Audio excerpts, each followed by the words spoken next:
안녕하세요. 사연 읽어주는 남녀입니다. 오늘도 와주셔서 감사드리며 그럼 오늘의 사연 바로 시작하겠습니다. 사람이 살다 보면 참 여러 번의 고비를 만나는 것 같습니다. 흔히들 그걸 터닝 포인트라고 하더라고요. 제 인생은 나름 굽이굽이 참 매듭이 많았어요. 첫 번째 매듭은 고등학교 2학년 때였어요. 사실 그때까지만 해도 저는 빼짝 마르고 키만 큰 약간 멀대 같은 스타일이어서 여고생임에도 불구하고 후배들이 오빠라고 부르는 그런 스타일이었습니다. 사실 운동도 좋아하고 공부도 못하는 편은 아니어서 여자 고등학교 안에서 남자 선배 같은 역할을 저도 모르게 했다고나 할까요? 왜 가끔 보면 여고에서 예쁘고 섹시한 그런 언니들을 선망의 대상으로 삼는 친구들도 있고 남자 같은 언니들을 좋아하고 따르는 친구들도 있잖아요. 저는 후자, 오빠를 대체할 수 있는 그런 타입이었습니다. 무슨 데이에는 초콜릿이며 과자를 한 가방 받기도 하고 가끔 고백 비슷한 편지를 받기도 했어요. 성격 자체가 세심하거나 예민한 편이 아니어서 저도 모르게 무심하게 구는 부분들이 아마 감성지수 폭발하는 여고생들에겐 더 영향을 끼쳤던 게 아닐까 싶기도 합니다. 게다가 가끔 빈혈처럼 어지러움이 몰려와 쓰러지는 병양미까지 가지고 있었으니 제 입으로 말하기는 쑥스럽지만 뭔가 소설 속의 여주인공 같은 느낌이 없잖아 있었거든요. 키 크고 말랐는데 짧은 머리에 운동 공부 다 잘하고 가끔은 어지럽다며 쓰러져 양호실에 누워있는 그런 과묵한 언니요. 그 첫 번째 인생 매듭도 그런 날 중 하나였습니다. 집에 가려고 가방을 싸고 있는데 사실 하루 종일 좀 속이 느글느글하고 좋지 않았거든요. 도시락 먹은 게 체했나 아니면 몸살이 나나 이런저런 생각을 하면서 가방을 싸고 있는데 순간 앞이 아득해지면서 정신을 잃었습니다. 그리고 실려간 병원에서는 원인을 알 수 없지만 뭔가 호르몬계에 문제가 생긴 것 같다는 판정을 내리더라고요. 그동안 생각했던 것처럼 빈혈 같은 게 아니었던 겁니다. 그때부터 6개월을 입원해야 했어요. 일단 원인을 찾는 것도 너무 오래 걸렸고 입원해 있는 동안도 자꾸 정신을 잃고 열 오르고 가끔 구토까지 해대니 안 해본 검사가 없고 안 먹어본 약도 없는 것 같았죠. 시간이 흐르면서 종류도 알 수 없는 약들이 몸으로 쏟아져 들어오는데 어쩔 수 없이 1년간 학교를 휴학하고 치료에 전념하기로 했습니다. 그리고 병원에서 치료를 받으면서 휴학하는 동안 저는 딱 30kg이 쪘습니다. 늘 말랐다는 소리만 듣다가 뚱뚱하다, 통통하다, 터질 것 같다 이런 소리를 듣는 몸이 돼버린 거죠. 처음에는 하루가 다르게 부풀어 오르는 몸을 보며 좌절도 되고 속상하기도 했는데 몸이 불어날수록 쓰러지는 것도 없고 아픈 것도 없어지니 이런 게 등가 교환인가 아픈 것과 뚱뚱한 것 중 하나를 선택해야 하나? 그렇다면 나는 아프지 않고 뚱뚱한 것을 선택하겠어 라는 생각을 하게 되었습니다. 몸의 모양새가 어떻든 아프지만 않으면 된다고 마음을 먹고 나니 괜찮아지더라고요. 하지만 그건 저의 생각이었을 뿐 다른 사람들의 시선은 또 다른 문제였어요. 병원에서 퇴원을 하고 학교로 돌아오니 저를 좋아해줬던 후배들도 저를 보고 깜짝 놀라더라고요. 하긴 호리호리하니 말라서 휘청거리던 언니는 어디 가고 뚱뚱하고 동글동글한 언니가 쿵쿵거리면서 다니니 그게 어디 익숙한 모습이겠어요? 철없는 고등학생이니 당연히 여기저기에서 쑥덕거리는 소리도 많이 들었습니다. 그렇게 제가 좋다고 평생 친하게 지내고 싶다던 후배들이 1년 휴학하고 같은 학년으로 제가 들어갔는데도 다가오지 않고 멀찍이서 구경하듯 바라보며 수군거리는 것. 그건 좀 힘들고 마음이 아팠어요. 하지만 저희 부모님은 일단 제가 크게 아프지 않고 건강하게만 살면 된다면서 절대 제 몸 가지고 스트레스 주지 않으셨어요. 일부 저를 이해해주고 안쓰러워해주는 한두 명의 친구 덕에 그렇게 1년 늦게 고등학교를 졸업하고 대학을 갔습니다. 운동도 안 하고 놀지도 않으니 할 게 공부밖에 없어서 그랬는지 나름 괜찮은 학교에 들어가서 부모님도 저도 몹시 기뻐했죠. 그런데 보통 대학 입학하고 나면 캠퍼스에 낭만이라는 게 있잖아요. 저라고 뭐 없었겠습니까?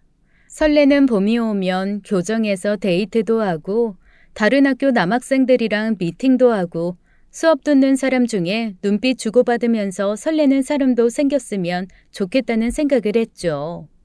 그런데 아무리 다이어트를 하려고 해도 절대 살이 빠지지 않더라고요. 대학 새내기들이 얼마나 예쁩니까? 그 예쁜 애들 속에서 저도 짧은 치마 입고 미팅도 나가고 싶고 캠퍼스의 낭만도 즐기고 싶었는데 계속해서 먹어야 하는 약 때문인지 살은 절대 빠지지 않았어요. 오히려 매년 2kg, 3kg씩 더 찌기 시작했습니다. 대학교 2학년 말쯤에는 어느새 저희 아빠보다도 훨씬 무거운 사람이 되어버리고 말았어요. 당연히 학교에서도 다가오는 남자친구는 없었어요. 그나마 제가 다니던 학과가 외국어 학과여서 다른 사람들과 크게 어울리지 않고 저 혼자 열심히 공부만 할 수 있었던 게 다행이라면 다행일까요? 친구도 없이 공부만 하느라 남들보다 통번역사 자격증도 일찍 따고 수석도 놓치지 않기는 했지만 지금 생각해도 제 대학 생활은 아무런 낙이 없었습니다. 강의실에서도 제 옆에 앉는 사람이 없었어요. 왜냐하면 제가 몸이 크니까 늘 양옆에 앉는 사람들이 항상 뭔가 불편한 기색이었거든요. 그래서 습관처럼 늘 아무도 앉지 않는 제일 앞에 양옆의 자리까지 세 자리를 차지하고 앉는 것이 습관이 되었습니다.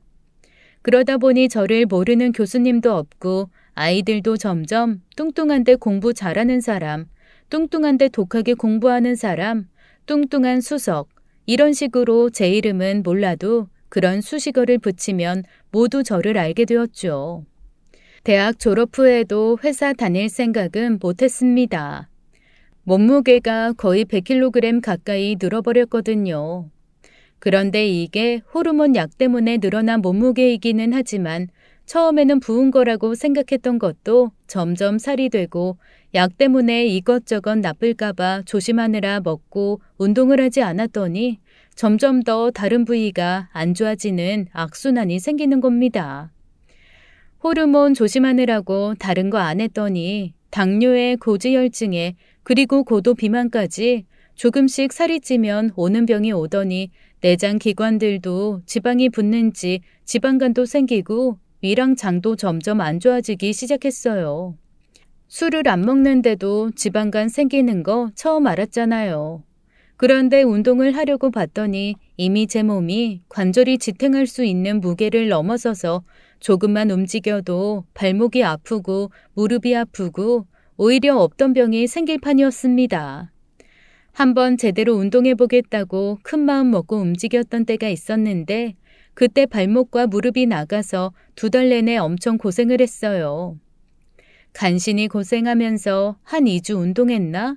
간신히 10kg 내외를 감량했는데 무릎이랑 발목이 나가서 꼼짝도 못하니 일주일 만에 15kg가 찌더라고요. 정말 악순환의 악순환, 메비우스의 띠처럼 반복되는 하루하루였죠. 결국 제가 이렇게 살다가는 정말 30도 못 넘기고 죽을 것 같다는 생각에 여기저기 알아본 결과 저처럼 살이 찐 사람들은 물속에서 움직이는 게 좋다고 하더라고요. 관절에 크게 무리도 없고 오히려 물 안에서 유산소 운동이 더 잘 돼서 살 빼는 데 도움이 된다나요? 그런데 일단 그 얘기를 딱 듣고 나니 걱정되는 게 하나 있었습니다. 과연 이 몸에 맞는 수영복이 있을까라는 거였죠.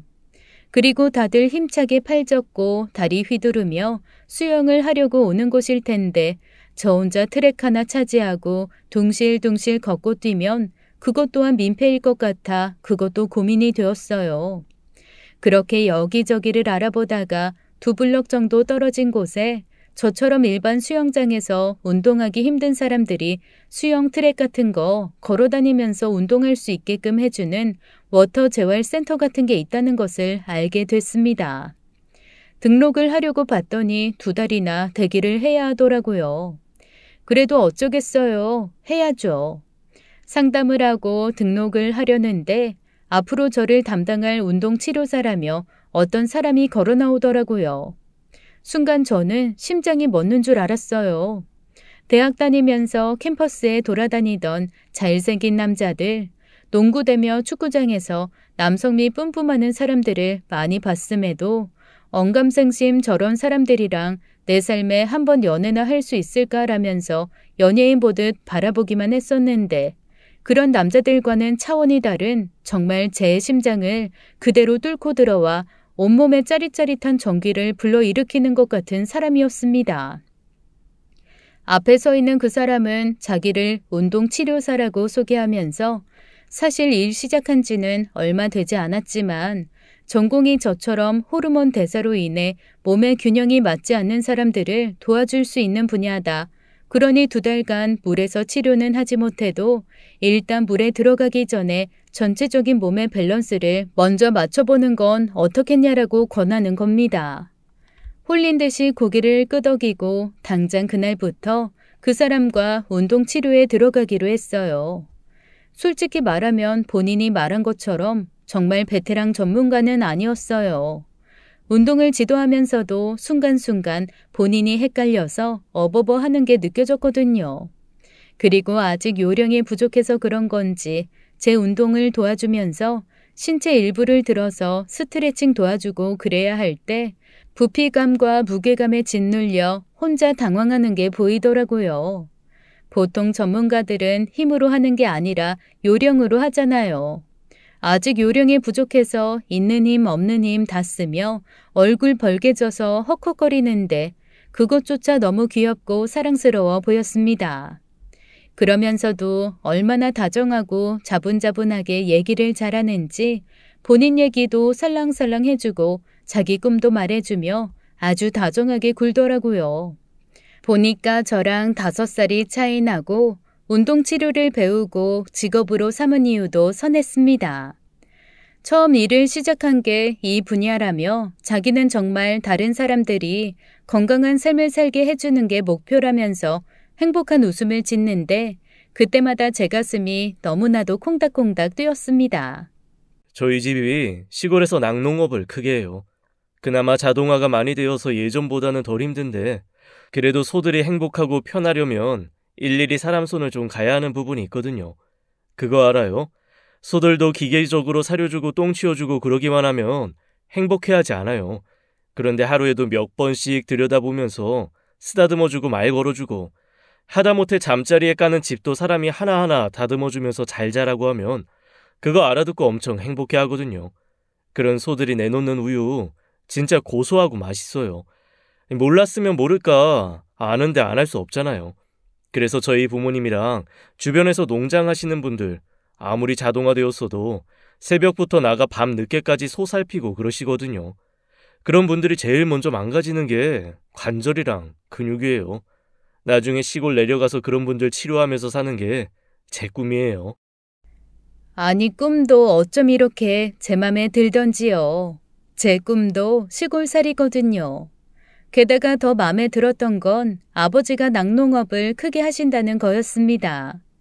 한 번은 갓 짠 우유를 먹어본 적이 있냐며 저한테 냉장고에서 레트로한 유리병에 담긴 하얀 우유를 하나 꺼내주는 겁니다.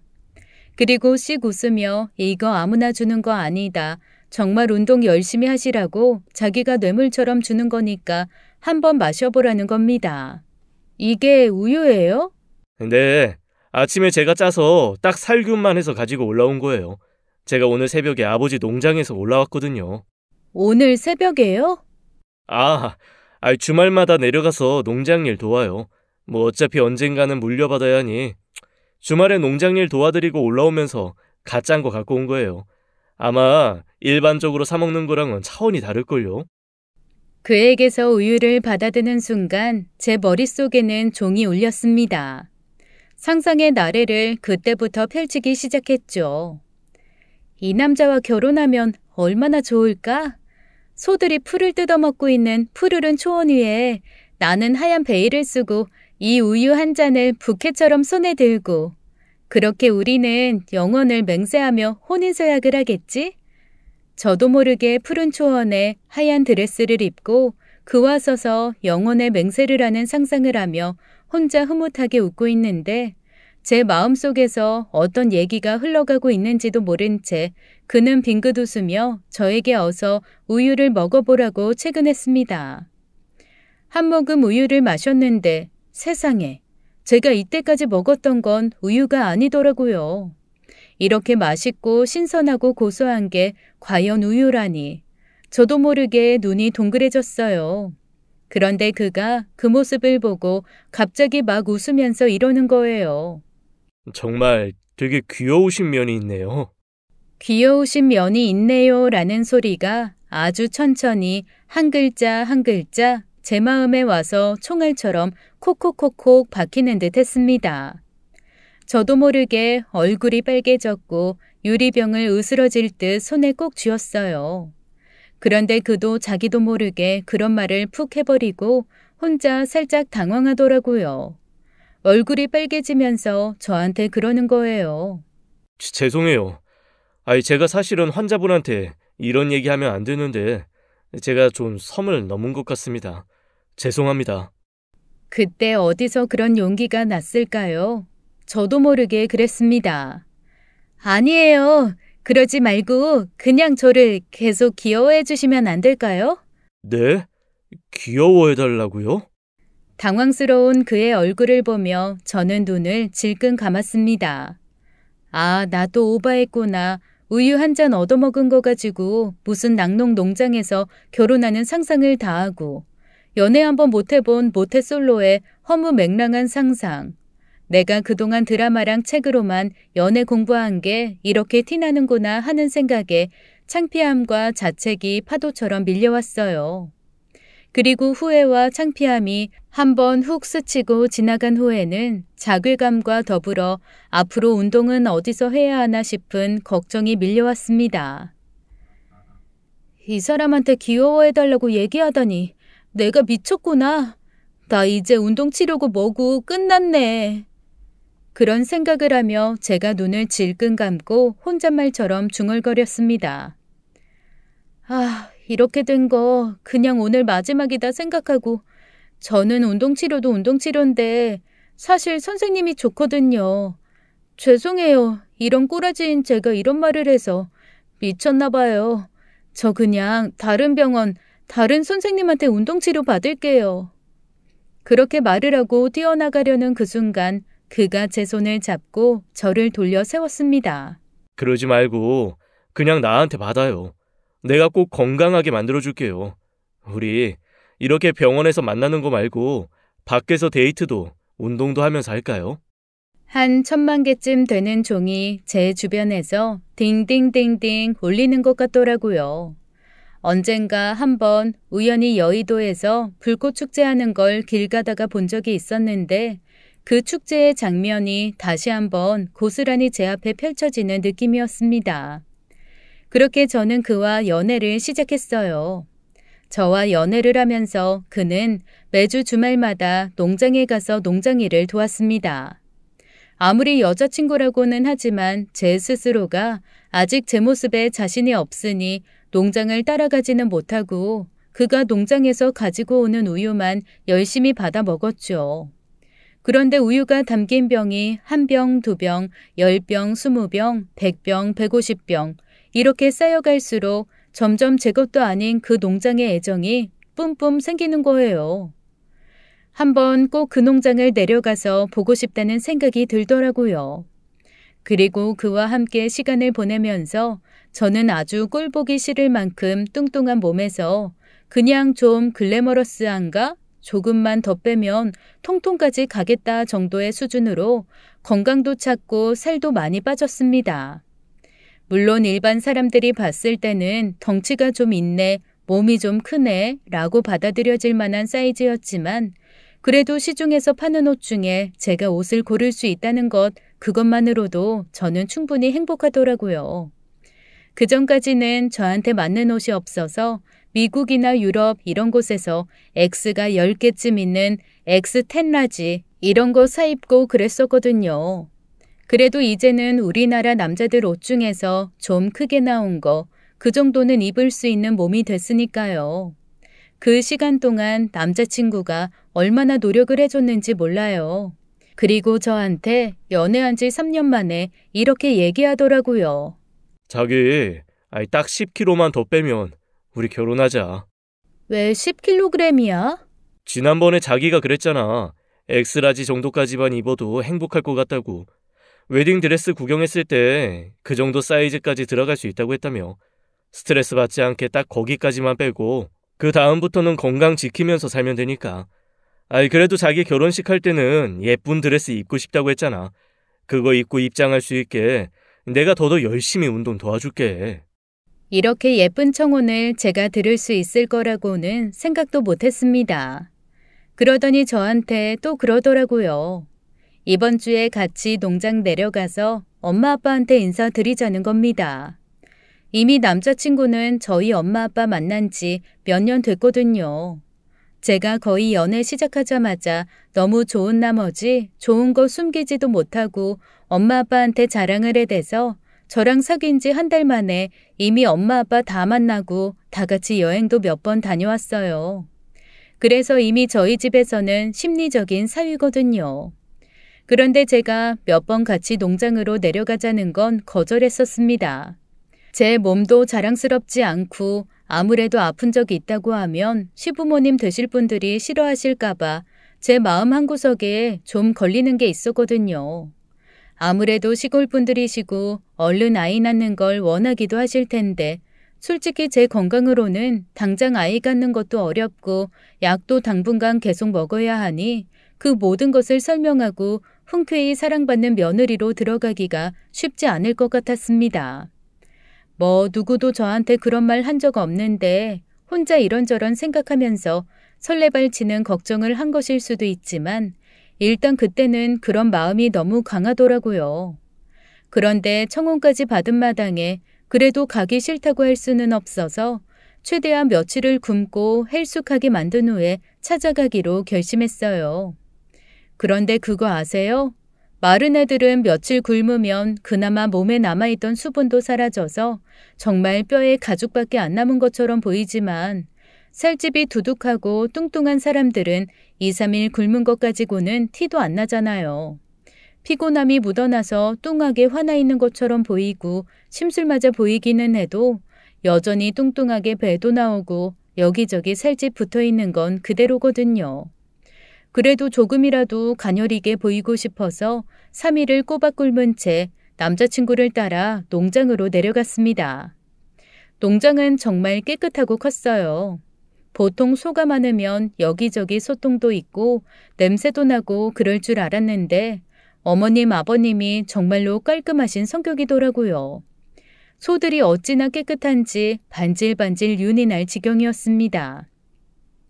이렇게 깨끗한 소들한테서 나오는 젖이라 그렇게 신선하고 맛있나 보다라는 생각을 하며 떨리는 마음으로 두근두근 어머님 아버님께 첫인사를 드렸어요. 어머님은 처음에 저를 보시곤 약간 놀라는 눈치시더라고요. 그도 그럴 것이 어머님이 정말 작고 아담하고 왜소한 체구를 가지고 계셨거든요.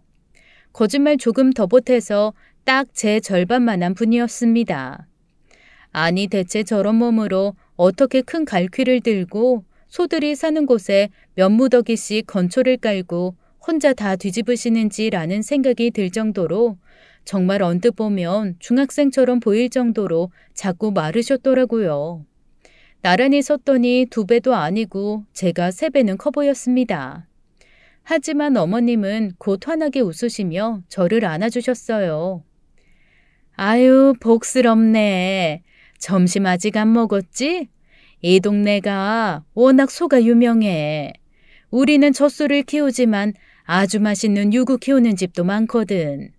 마침 어제 소 잡는 날이어서 아주 맛있는 소고기 내가 갖다가 잘 숙성시켜놨어. 맛있게 구워줄게. 어머님의 배려가 느껴져서 조금 긴장했던 게 풀리려나 했습니다.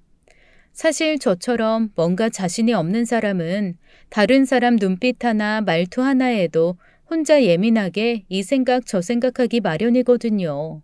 부디 아버님도 어머님처럼 대해주셨으면 좋겠다는 생각을 하고 있는데 마침 저 멀리서 아버님이 걸어오고 계시더라고요. 농장에서 막 일을 마치고 오신 듯 작업복 차림이셨는데 저를 보더니 깜짝 놀란 얼굴을 숨기지 않으시더라고요.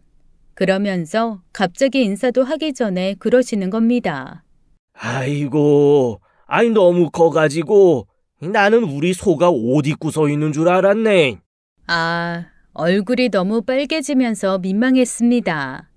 옆에 있던 남자친구도 당황해서 자기 아빠한테 막 뭐라고 하더라고요. 아니, 처음 보는 사람한테 그런 막말이 어디 있냐고요. 그런데 아버님은 너무 아무렇지도 않게 아니 뭐 소처럼 보여서 속았다 그랬는데 내가 내 입 가지고 말도 못하냐라며 무심히 대답하시는 거였습니다.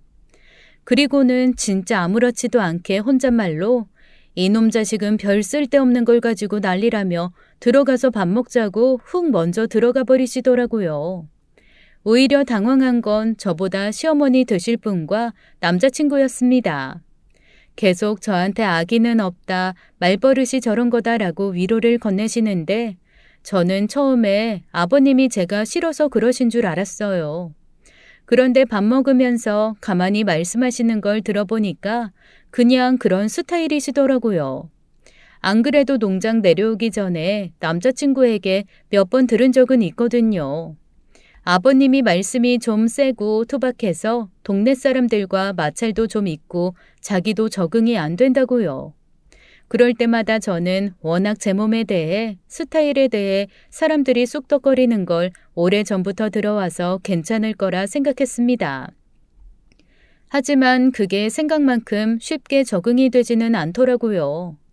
아마 시아버지 되실 분이어서 더 그랬는지도 모르겠습니다. 몇 번 더 만나면 적응될까 첫날부터 적응하기는 좀 힘든 화법인 건 분명했어요. 아니 밥을 먹는데 그래도 제가 며느리가 되려자고 아들이 데리고 온 여자친구인데 저에 대해서 궁금한 게 있으실 거 아니에요. 혹은 뭔가 물어보거나 대화를 하더라도 저랑 대화가 될 만한 것을 하는 게 맞잖아요. 그런 배려가 전혀 없으시더라고요. 어머님은 그래도 번역이란다고 들었다. 외국어라는 게 참 어려운 건데 대단하다.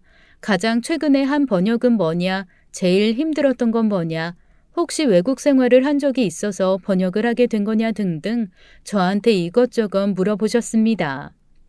오히려 그렇게 물어봐 주시니까 저도 어려운 마음이 좀 풀리면서 이런저런 대답을 하고 수다를 통해 입이 풀리니 마음도 좀 풀리고 그러더라고요. 그런데 아버님은 어머님이 애써 화제를 가져와 얘기를 풀어내려고 해도 훅 당신이 하고 싶은 말만 휙 지르면서 대화의 맥을 끊어버리시는 분이었습니다. 그게 몇 번 반복되니까 속으로 내가 너무너무 싫어서 일부러 그러시는 건가 싶어 잠시 당황을 했는데 듣다 보니 그냥 당신이 하고 싶은 얘기가 많고 그 얘기가 더 중요한 그런 분이시더라고요.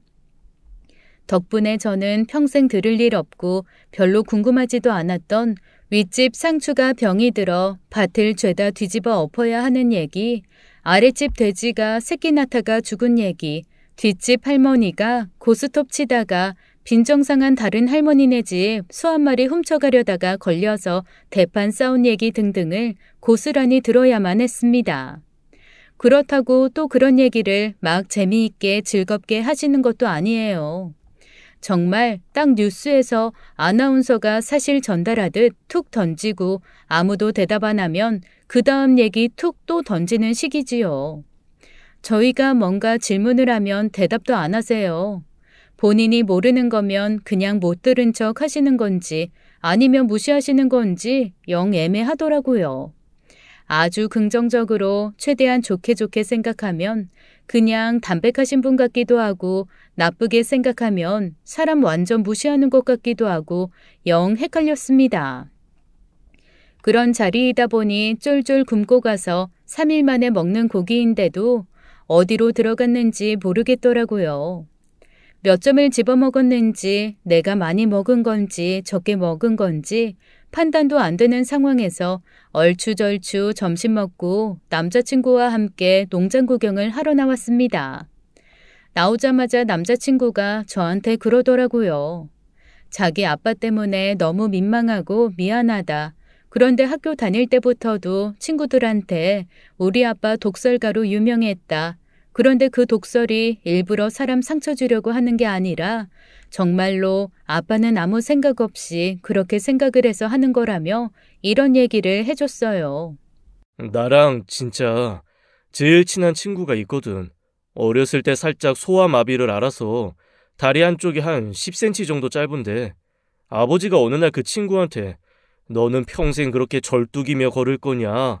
한쪽 다리 짧을 거를 길게 못 만들면 뭐 나머지 다리 한쪽을 조금 잘라서 길이를 맞추는 게 편하지 않겠냐고 그러는 거야.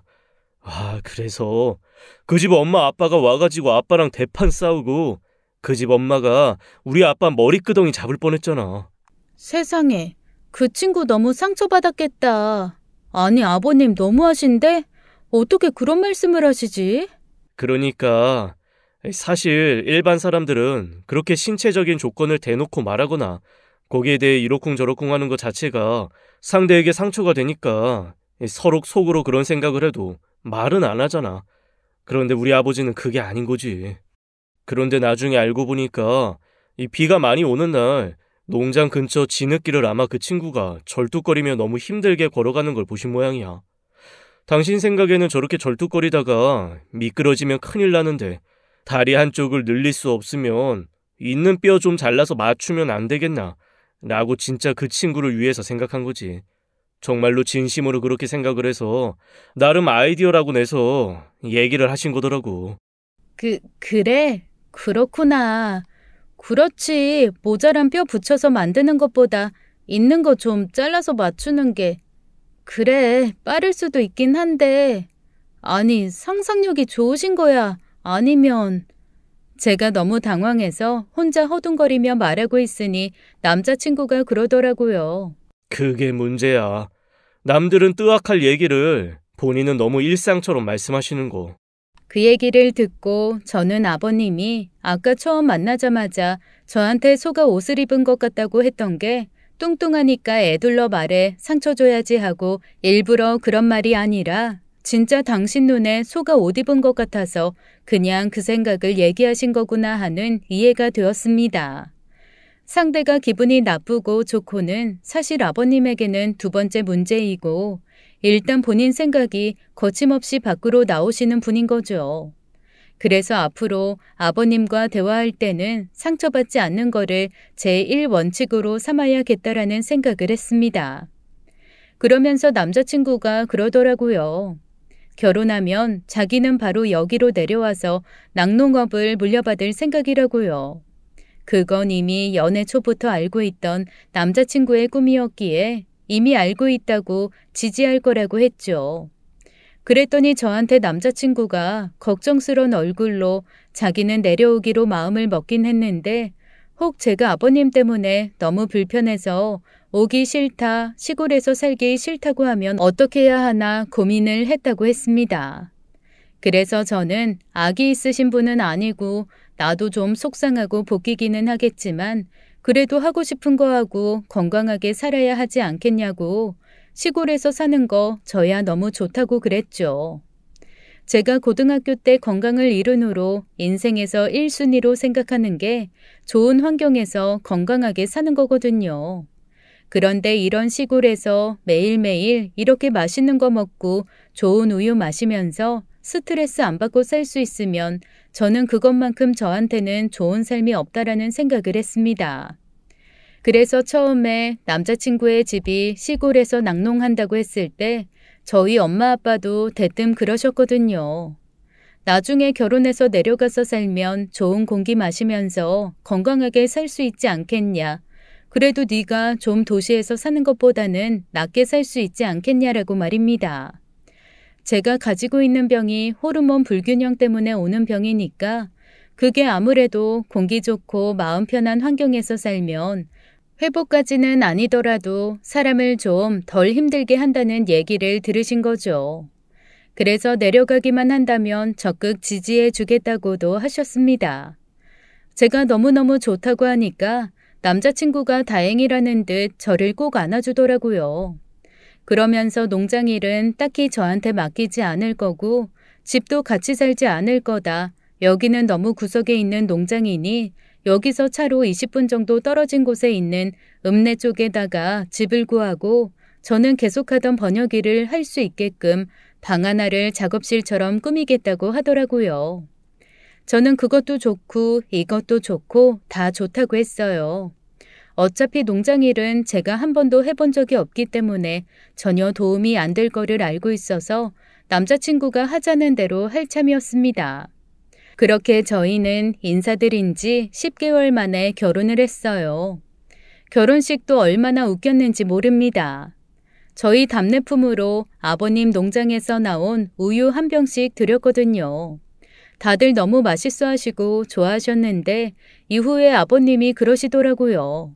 며느리라고 들어와서 일 좀 시켜볼까 했더니 들어오자마자 시아버지 일 시키는 애라고 아주 보통 내기 아니라고 말이죠. 뭐 의도한 거는 아니었지만 나중에 남편이 그러더라고요. 혹시 아버님이 저 처음 봤을 때 소가 옷 입고 걸어오는 것 같다고 해서 복수한 거냐고요. 자기랑 엄마는 그런 게 아닐까 생각했다나요? 절대 아니라고 손사래를 쳤지만 나중에 지나고 보니 저도 모르게 은근히 아버님을 힘들게 만들어 골탕 먹인 것 같기도 하고 그러면서 좀 기분이 풀리기도 하고 그렇더라고요. 그렇게 저는 행복하게 시골 생활을 시작했습니다. 농장하고는 사실 거리가 좀 있어서 자주 가지는 않았어요. 그리고 주말 정도나 가서 어머님이 하시는 일이나 도와드렸지 농장 일은 남편과 아버님이 사람 사서 지금까지 해오던 것처럼 해왔습니다.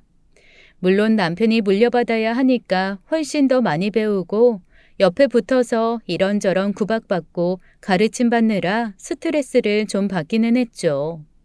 그런데 저는 별로 스트레스 받을 일도 없고 그저 어머님이 주시는 맛있는 거 먹고 아버님이 짜주시는 맛있는 우유 먹고 그 우유로 만든 발효식품 먹으면서 행복하게 주말을 보내곤 했어요. 그런데 어느 날부터 제가 다시 살이 찌기 시작하는 거예요. 그거는 호르몬 때문은 아니었고요. 주기적으로 하던 운동도 아무래도 잘 안 하게 되고 계속 앉아서 번역 일만 하게 되면서 운동 부족이 오기 시작했습니다. 그리고 제 입에 맞는 음식이 너무 많으니 이번에는 정말 호르몬 문제가 아닌 진짜 많이 먹고 움직이지 않은 것이 원인이 되어 살이 찌기 시작하더라고요. 그나마 결혼한다고 더 다이어트 해가지고 약간 통통한 신부 모습으로 결혼했는데 하루하루가 시간이 지날수록 점점 사이즈가 맞지 않는 옷들이 생기기 시작했습니다. 결혼 직후에 입었던 셔츠나 단추가 있는 가디건 같은 거는 단추 채우기가 버거워질 정도로 팔과 가슴에 살이 붙더라고요. 왜 여자분들 살찌면 가슴에도 살찌고 가슴과 겨드랑이, 팔이 동시에 통통해지면서 윗부분이 전체적으로 두리두리하게 커지잖아요. 제가 점점 그렇게 돼가고 있었습니다. 그런데 여기가 시골이다 보니 어디 읍내에 나가도 제가 입을 만한 옷들은 없더라고요. 그렇다고 인터넷으로 시키자니 불안하기도 하고 그냥 있는 옷에 몸을 맞춰서 조금 더 살을 빼보자라면서 남편과 함께 운동을 해보려고 했습니다. 그런데 난생 처음 하는 농장일이 고되고 힘든지 제 운동에 협조적이던 남편이 집에만 오면 내일 하자, 내일부터 하자라면서 골아떨어지기 일쑤더라고요. 제 운동 플랜도 점점 하루하루 미뤄지기 시작했죠. 하루가 가고 이틀이 가고 일주일, 한 달이 흐르면서 운동은 시작하지도 못한 채 저는 점점 살만 쪄갔습니다. 그리고 그렇게 몇 달이 지난 어느 날 저를 절치부심하게 만드는 사건이 하나 생겼어요. 어머님, 아버님이 간만에 외부에서 손님이 좀 오셨다고 집에서 맛있는 음식 할 거니까 와서 같이 먹자고 하시더라고요. 아버님의 오랜 친구분 부부신데 해외에 계시다가 들어오셔서 농장에 2, 3일 정도 머무신다는 거예요. 간만에 부부 동반으로 농장 구경도 하고 그 근처에 좋은 데도 놀러 갔다 오시고 외국으로 돌아가기 전날 그래도 저희 한번 보고 밥 한번 먹는다고 식사 같이 했으면 좋겠다고 하셨다는 거죠. 마침 주말이고 해서 가서 뵙기로 했습니다. 그런데 제가 어머님 아버님만 뵙는 자리면 후줄근한 티셔츠에 냉장고 바지 이런 거 입고 가도 되는데 어머님 아버님 친구분이 같이 계신 자리에 그러고 갈 수는 없잖아요. 옷장을 뒤지고 뒤져서 그나마 몸이 들어가는 옷을 하나 꽤 입었습니다. 단추 채웠는데 조금 버거웠지만 그래도 잠기기는 하더라고요.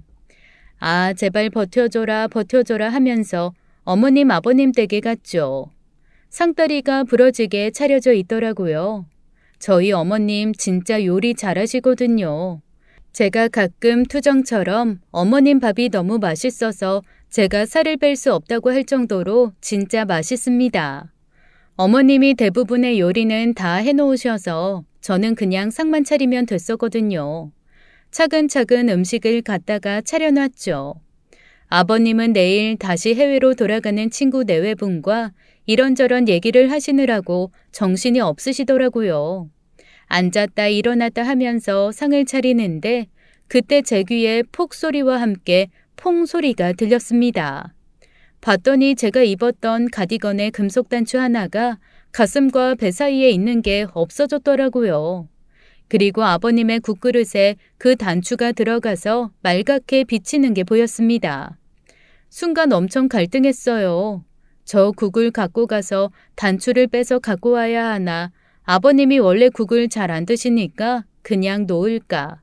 순간 너무나 갈등을 했는데 아니 하늘도 무심하시지. 수다를 한참 떠시던 아버님이 목이 마르셨는지 글쎄 국그릇을 들고 벌컥벌컥 국물을 들이키시는 거예요.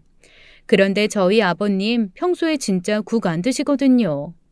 국을 드셔도 숟가락 살짝 넣어서 위에만 무슨 수프 떠먹듯이 국물만 살짝 떠서 입만 축이시는 분입니다. 저는 시집 와서 단 한 번도 아버님이 국을 다 드시는 걸 본 적이 없어요. 오죽하면 한 번 제가 여쭤본 적도 있었거든요. 아버님은 왜 항상 국이 옆에 놓여 있어야 되면서 국을 안 드시냐고 말입니다. 그랬더니 아버님이 그러시는 거예요. 입축일 때 한두 번 짭짤한 국물이 살짝 혀에 묻는 게 좋은데 뭔가 물에 빠져서 익힌 것들이 싫다고 하시는 겁니다. 그래서 아버님이 고기를 좋아하시지만 국그릇에 들어있는 고기는 안 드시고 채소도 좋아하시지만 국그릇에 들어있는 채소도 안 드십니다. 아니 그런데 왜 평소에 드시지도 않는 국을 하필 그 순간 벌컥 들고 마시는 건지 제발 단추만 입에 들어가지 마라, 단추만 입에 들어가지 마라 라고 빌고 있는데 아유 단추가 무겁잖아요. 아버님이 기울이신 국그릇 제일 아래 가라앉아 있던 단추가 쑥 하고 아버님 입안으로 들어간 모양입니다. 뭔가 아그작 소리가 나면서 아버님이 순간 비명을 지르시더라고요. 아, 이게 뭐야? 아버님이 입을 벌리시는 순간 입안에서 반으로 동강이 난 단추와 아버님의 치아 일부가 떨어지더라고요. 아마 겪어보신 분들은 아실 거예요. 이빨이 깨지면 얼마나 아픈지. 아버님이 보란 쪽을 감싸고 대굴대굴 구르시고 식사는 시작하지도 못한 채 난리가 났습니다. 아버님 친구 부부는 당황해서 쫄쫄 굶은 채 얼레벌레 숙소로 돌아가 버리시고 남편은 허둥지둥 아버님을 모시고 읍내 치과로 달려갔어요. 저는 정말 어쩔 줄을 몰라서 상다리가 부러지게 차려진 상 앞에서 안절부절 못하고 있었죠. 그런데 어머님이 너무나 야속하게도 부엌에서 배를 잡고 웃고 계시는 거예요. 어머님 웃지 마세요. 저 지금 미치겠어요. 아우 예, 세상에 국그릇에 들어간 단추 씹다가 치아 부러진 거 어디 TV 나올 일 아니니? 그것도 며느리 옷에서 튕겨나간 단추. 아우 나 너무 웃겨. 너무 웃겨. 그러면서 어머님은 상다리 부러지게 차린 음식 너무 아깝다고 어차피 아버님 오셔도 드시지도 못할 거라며 일단 우리라도 먹자고 하시더라고요. 그래서 제가 밥 안 들어갈 것 같다. 시아버지 오시면 날 죽이려 할 텐데 이게 어떻게 입에 들어가겠냐고 했죠. 그랬더니 어머님이 막 웃으시면서 그러시는 겁니다. 그럴수록 그럼 더 먹어야지. 먹고 죽은 귀신이 때깔도 좋다더라. 아유, 너무 웃었더니 허기가 져서 죽겠다 얘. 이거 소갈비 내가 엄청 공들인 거야. 다른 거 못 먹어도 이 소갈비는 먹어 치우자, 응? 어차피 네 아버지 며칠은 씹지도 못해가지고 갈비는 한동안 못 먹을걸. 우리끼리 먹어 치우고 힘내서 너희 아버지 신경질 견뎌야지. 먹자. 저희 어머님 이렇게 낙천적이신 분이십니다. 그런데 이게 참 사람이 이상하죠. 옆에서 그렇게 바람을 넣으니까 물 한 모금 안 들어갈 것처럼 불안하던 마음이 음식 냄새 들어가고 한 입 먹으니까 그게 또 계속 들어가대요. 어느새 저랑 어머님은 나란히 앉아가지고 상에 차려진 음식을 열심히 집어 먹었습니다. 한창 먹고 뭔가 배가 두둑해져 올 때쯤 밖에서 부릉부릉 찻소리가 들리더라고요.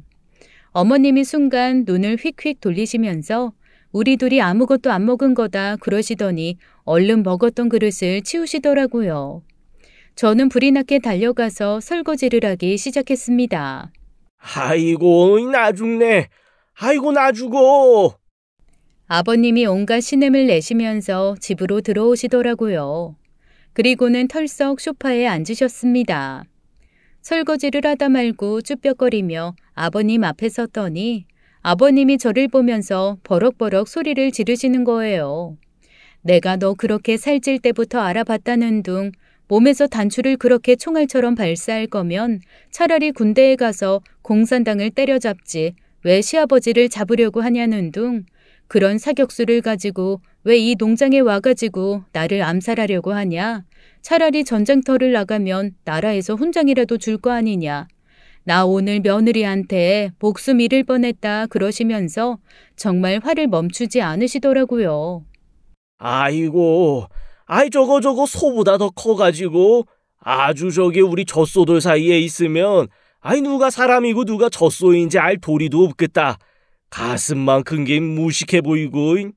그런데 제 마음에 죄송함이 한바닥이긴 했지만 그런 얘기를 계속 듣고 있다 보니 사실 기분이 좋지는 않더라고요. 처음에는 제가 그래도 잘못한 게 있으니 가만히 듣고 있었는데 점점 아버님의 말이 세지고 심해지니 제 마음에도 상처가 되기 시작했습니다. 너 집에서 쓸데없이 컴퓨터로 깨작깨작하면서 아이 몇 푼 벌지도 못하는 일 하지 말고 너도 농장 나와서 일해라. 네 친구들 여기 많이 있잖냐. 우리 소들이 아마 너는 안 무서워할 거다. 이 사이즈 비슷하다고. 아 나와서 소 젖이나 짜. 같이 일하면서 살도 빼고 농장 일도 좀 돕고. 아이 그러면 얼마나 좋아. 아버님, 아무리 그래도 저한테 젖소 같다고 하시는 건 저 너무 모욕적이고 힘든 얘긴데요. 아이 뭐? 모욕적이고 힘들어. 아이 가슴에서 발사된 단추로 시애비 골로 보낼 뻔한 건 모욕적이고 힘든 게 아니냐? 저도 모르게 눈물이 왈칵 쏟아졌습니다. 옆에서 어머님이 아무리 그만하라고 해도 저희 아버님 그만두실 기색이 없더라고요.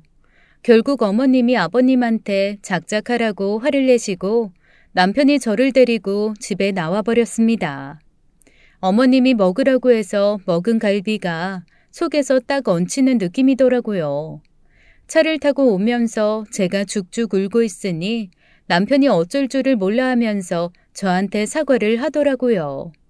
제가 같이 운동하자고 할 때 운동 같이 해줬어야 되는데 미안하다며 아버지가 저렇게까지 얘기하실 줄은 몰랐다고 말이죠.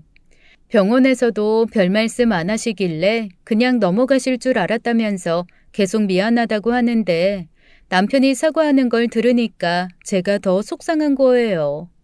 그 사람이 사과할 일이 아니잖아요. 그래서 아니다, 다 내 탓이다 이러면서 그날 저녁 저는 펑펑 울고 말았습니다. 그런데 참 희한하죠. 마음에 도끼라는 게 생기기 시작하니까 정말 입맛이 뚝 떨어지더라고요. 남편이 함께 운동해주지 못하면 저라도 해야지 싶어서 그 다음 날부터 새벽 5시에 일어나 2시간씩 천천히 동네를 걷기 시작했습니다.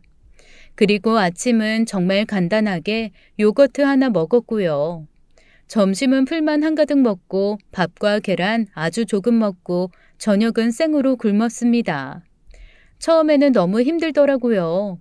이렇게 살을 뺄 바에야 안 사는 게 낫지 않나 싶은 생각도 들고 내가 무슨 영화를 보겠다고 이렇게까지 살을 빼야 되나 싶기도 하고 우울증까지 몰려오고 정말 정신적으로도 너무 피폐했어요.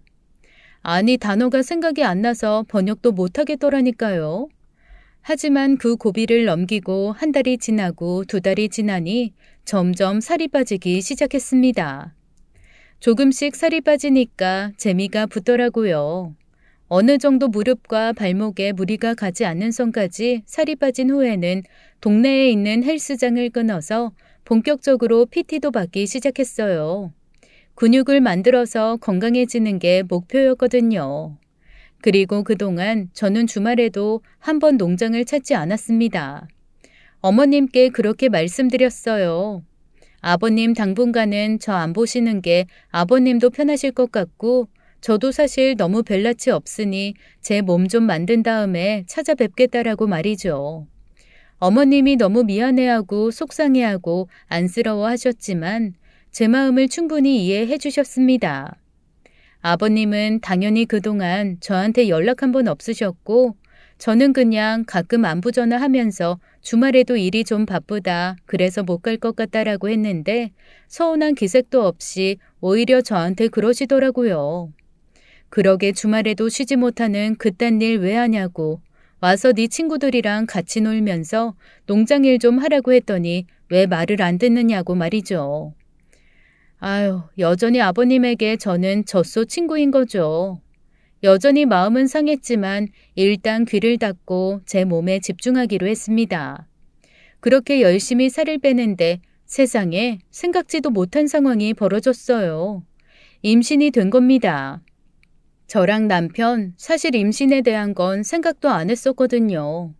왜냐하면 제가 아무래도 호르몬 쪽으로 질병을 가지고 있었던 전적이 있고 살도 너무 찌니까 여성적인 부분에서도 많은 것이 원활하지 못해서 쉽게 아기를 가지기 힘들다는 얘기를 들었기 때문에 아기에 대한 기대가 많이 없었거든요. 그런데 살을 빼고 나니까 아기가 생긴 겁니다. 남편이 얼마나 좋아하는지 제가 미안할 지경이었어요. 이렇게까지 아이를 바랬는데 이 사람이 그동안 나한테 말도 못하고 혼자 얼마나 끙끙 앓았을까 싶은 마음에 눈물이 나기도 하고 고맙기도 했습니다. 어느 정도 안정기가 지난 후 시댁에도 이 사실을 알렸어요. 그랬더니 어머님 아버님이 정말 너무나 좋아하시면서 그러시는 겁니다. 얼굴 못 본 지 몇 달 됐는데 집으로 한번 오라고요. 그래도 손주가 생겼는데 맛있는 거 한번 먹어야 되지 않겠냐고 말입니다. 그래서 처음으로 결혼 때보다도 날씬해진 몸에 예쁜 옷을 입고 시댁에 갔습니다. 어머님 아버님을 부르면서 대문으로 들어갔더니 저를 보고 너무 놀란 어머님이 손에 들고 있던 조리기구를 떨어뜨리시면서 갑자기 제게 달려와서 절 안고 펑펑 우시더라고요. 세상에 이렇게까지 살을 빼서 네가 얼마나 힘들었겠냐. 쫄쫄 굶고 운동하고 이게 쉬운 게 아닌데 네가 이렇게 노력해서 천사가 찾아왔나 보다고 아이고 장하다 대견하다 이러면서 어머님이 우셨어요. 어머님이 우시는데 아유 저도 눈물이 나는 겁니다. 그런데 저희 아버님은 역시나 예쁜 말하는 분은 아니더라고요. 저를 딱 보시더니 대뜸 이러시는 거예요. 아니 적당히 좀 빼지 어디 그래가지고 애 젖이나 물릴 수 있겠냐고 애가 먹을 젖이나 남겨놓고 살을 뺀 거냐고 그러시는 거예요. 아유 저희 아버님 젖소를 키우셔서 그런가 왜 이렇게 가슴에 대한 집착이 심하신 건지 쪘으면 쪘다고 뭐라고 하시고 빼면 뺐다고 뭐라고 하시고 정말 아버님만 아니면 등짝을 한 대 확 치고 싶은 생각이 다 들더라니까요. 그리고 이쯤 되니 저도 참기가 힘들었습니다. 저 사실 진짜 살 빼느라고 너무너무 힘들었거든요. 그런데 아버님이 저렇게 말씀하시니까 갑자기 몇 달간 쌓였던 서운함에 제 노력을 무시하는 것 같은 서러움까지 딱 더해져서 진짜 화가 확 나는 거예요. 그래서 저도 모르게 벌떡 일어나서 아버님이라고 외쳤는데 그 순간 아버님이 갑자기 확 꼬꾸라지시면서 푹 쓰러지시는 겁니다. 하필 제가 아버님을 부를 때 쓰러지시니 너무 당황했어요. 그래서 아버님을 얼른 일으켰는데 뭔가 이상한 겁니다. 남편은 화들짝 놀라 119에 연락을 하고 어머님은 너무 놀라서 주저앉아 아무것도 못하고 계시더라고요. 일단 아버님 인공호흡과 가슴 압박을 시작했습니다. 정말 정신 놓고 하고 있는데 119가 왔고 병원으로 실려가셨어요. 나중에 알고 보니 아버님 순간 약간의 뇌경색 비슷한 게 와서 쓰러지신 거였더라고요. 만약에 제가 가슴 압박과 인공호흡을 하지 않았다면 그대로 반신불수가 되거나 돌아가실 뻔했다고 병원에서 얘기를 하는데 어머님이 저를 붙들고 얼마나 고맙다고 우시는지요. 의사 선생님이 그러시더라고요. 며느리 아니었으면 아버님 지금 병실이 아니라 아마 장례식장에 계실 거라고 말이죠. 그 얘기를 듣고 아버님이 제 손을 꼭 붙들고 그러시더라고요. 아가, 아이 네가 내 보물이다. 내가 말을 뽐새 없이 하는 거 잘 안다. 이 그래도 나는 한 번도 네가 미운 적도 없었고 이 너한테 내가 불만을 가진 적도 없다. 내가 세상에서 제일 사랑하는 며느리야. 아이 사실 가끔 내 새끼보다도 네가 더 좋다. 저는 아버님이 그런 말씀을 하실 수 있는 분이라는 것도 몰랐어요. 그 이후 저희 아버님은 동네가 알아주는 며느리 바보가 되셨습니다. 동네 사람들이 저에 대해 조금이라도 약간 흉보는 말 같은 거라면 저희 아버님 정말 불같이 화를 내며 손에 곡괭이를 들고 쫓아가서 휘두르실 정도로 최고의 며느리 바보 등극하셨어요. 그러면서 나중에 알게 됐죠. 저희 시아버님이 저보고 농장에서 일하라고 한 게 정말로 농장에 일손이 딸려서 제가 워낙 손이 꼼꼼하고 일을 잘하는 것 같으니 농장에 큰 도움이 되겠다 싶어서 하신 말씀이었다는 걸요. 그러면서 나름 이유를 만들려고 한 게 저랑 젖소랑 덩치 비슷하니까 같이 와서 소들이 너를 친근하게 생각할 것 같다 이런 얘기를 그렇게밖에 못하신 거였습니다. 그래서 제가 그랬죠. 사실 아버님 진심이 그게 아니었더라도 그런 말은 하시면 되게 서운한 말이라고요. 아버님이 멋쩍어 하면서 엄청 미안해 하시더라고요. 지금 저와 아버님은 오히려 남편과 제 사이보다도 훨씬 좋습니다. 남편이 조금이라도 서운하게 하면 저 바로 아버님께 얘기하고 아버님이 그러면 진짜 이놈 자식을 외치며 벌떡 일어나서 제 남편 등짝 스매싱하러 달려나가 주시거든요. 어머님이 아니 무슨 며느리가 말만 하면 총알처럼 튀어나가는 게 아주 충성스러운 강아지 같다고 놀리실 정도예요.